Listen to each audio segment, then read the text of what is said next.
Good evening, everybody. Welcome back to Global Associates video lecture series. I'm Mohammed Ashik Khan, the principal consultant and the managing partner of Global Associates. Today, I thought of picking up one topic on consolidated financial statements. That one important section is the consolidated statement of profit or loss and other comprehensive income.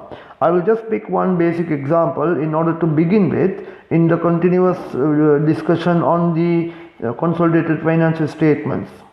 So today let me pick this example, statement of consolidated profit and loss account and other comprehensive income. This example I picked from the BPP.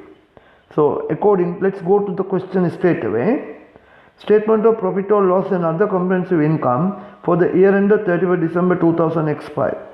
Now there are two companies, C and S, and they have given revenue, cost of sales, gross profit, distribution and administrative expense, profit before tax, income tax expense, profit for the year, other comprehensive income, items that will not be reclassified to profit or loss, gains on revaluation of property, net of deferred tax and total comprehensive income. This is the basic information available in the face of consolidated profit and loss account of the group or the both of these companies.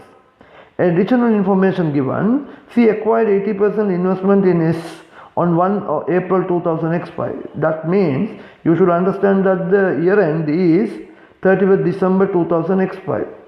Year end is the 31st December 2005 and acquisition date was on 1st of April 2005.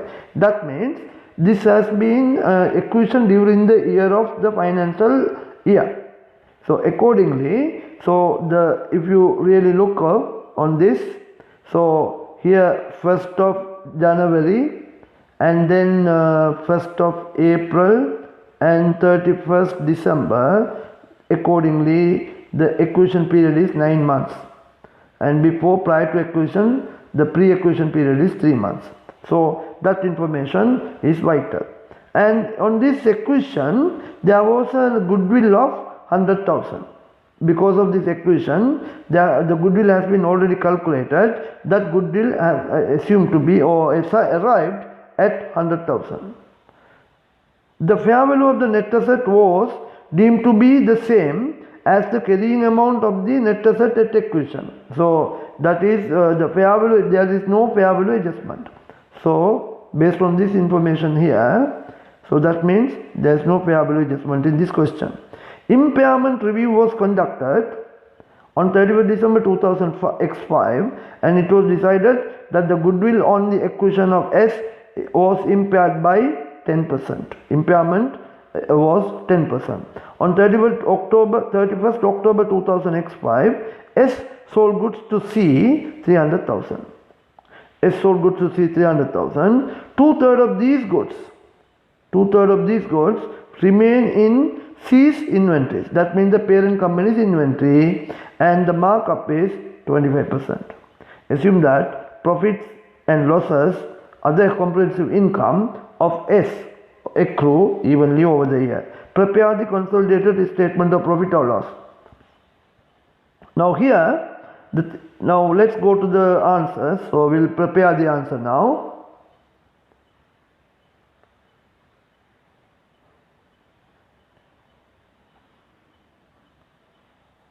So let's go to the answer.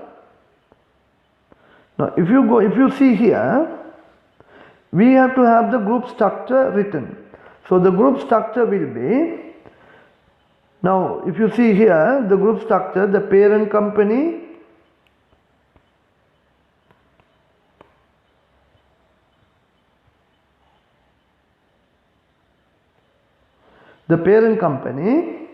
C acquiring S, and acquisition date was on 1st of April 2005, and the goodwill, as we said, 100,000, no fair value adjustment, and there was a goodwill impairment of 10% of 100,000.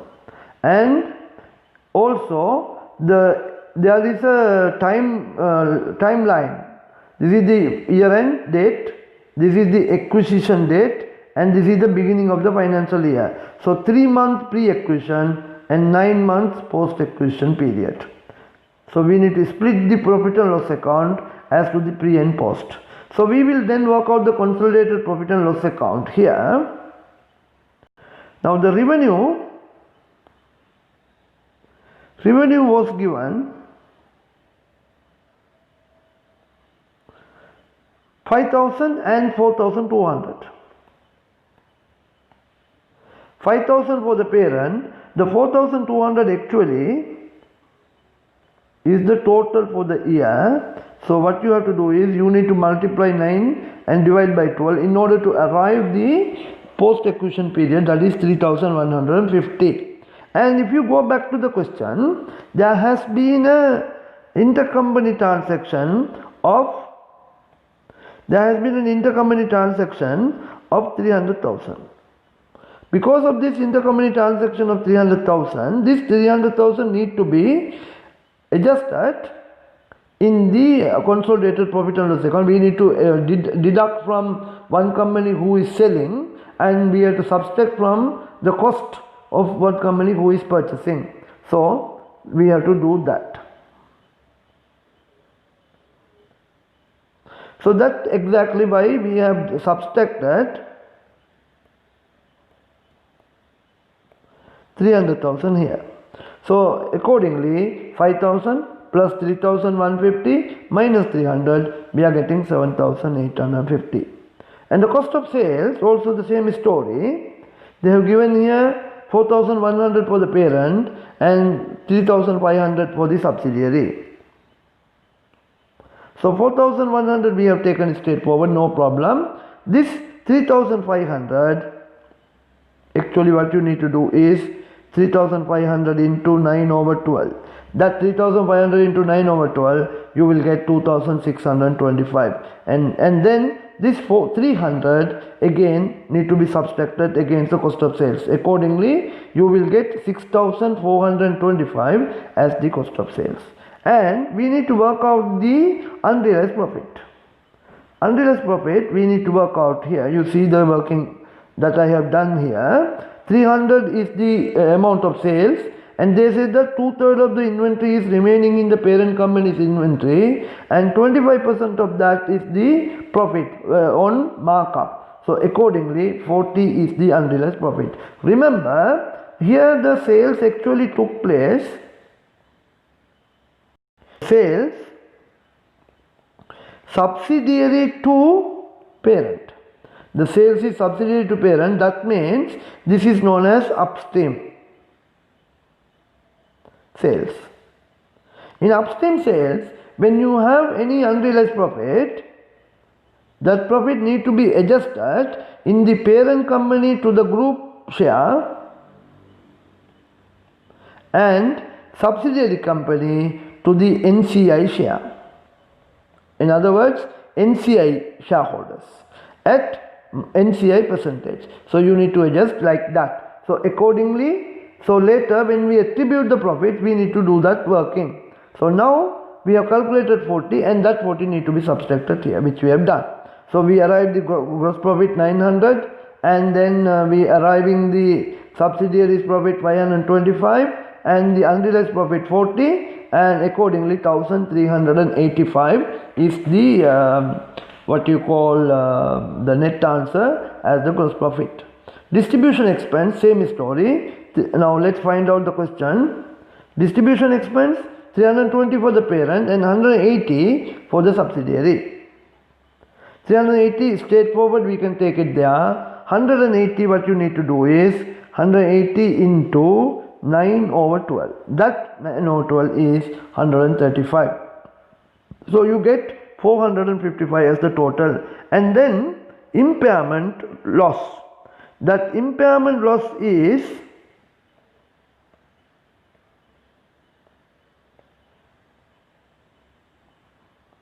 impairment loss.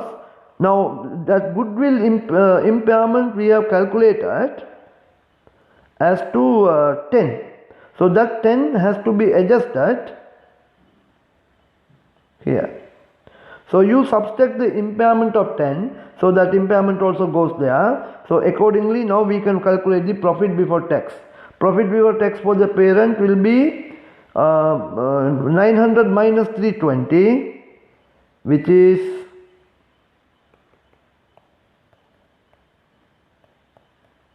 580. You have 580, and then subsidiary 525 minus 135, that is 390, and minus 40 minus 10, and that will be minus 50. So accordingly, the net answer is 580 plus 390 minus 50. Let's find out the answer. 580 plus 390 minus 50 will be 920. We are getting 920 here. So then the income tax. Income tax 190. Let's find out from the question.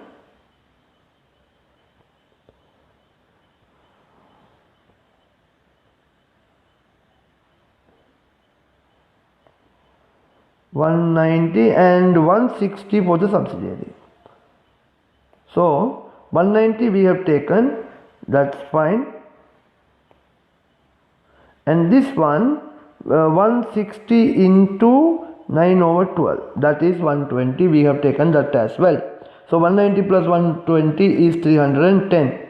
And then we have to take the profit for the year, that 580 minus 190. Let's find out that answer.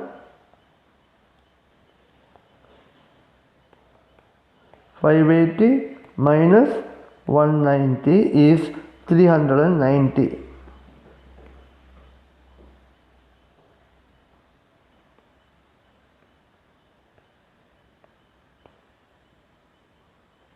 And 390 minus 120 is 270, and here this is 50. So 390 plus 270 minus 50. Let's find out how much. 390 plus 270. 390 plus 270 minus 50 is 610.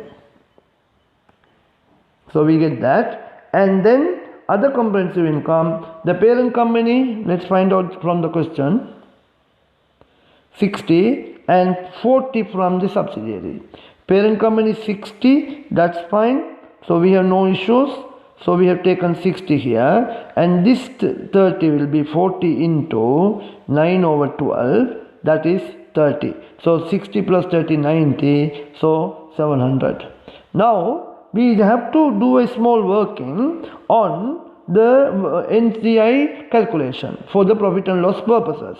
Now you see, we have taken the subsidiary's profit for the year 270. This 270 I have taken here, and unrealized profit. Now this unrealized profit, as we said, common to both parent company as well as NCI shareholders. So we need to subtract that. So we are subtracting this. And impairment loss of 10 we have to subtract. So 270 minus 50, we get 220. And NCI percentage is 20%. Accordingly, the NCI for the profit for the year, attributable to profit for the year, is 44.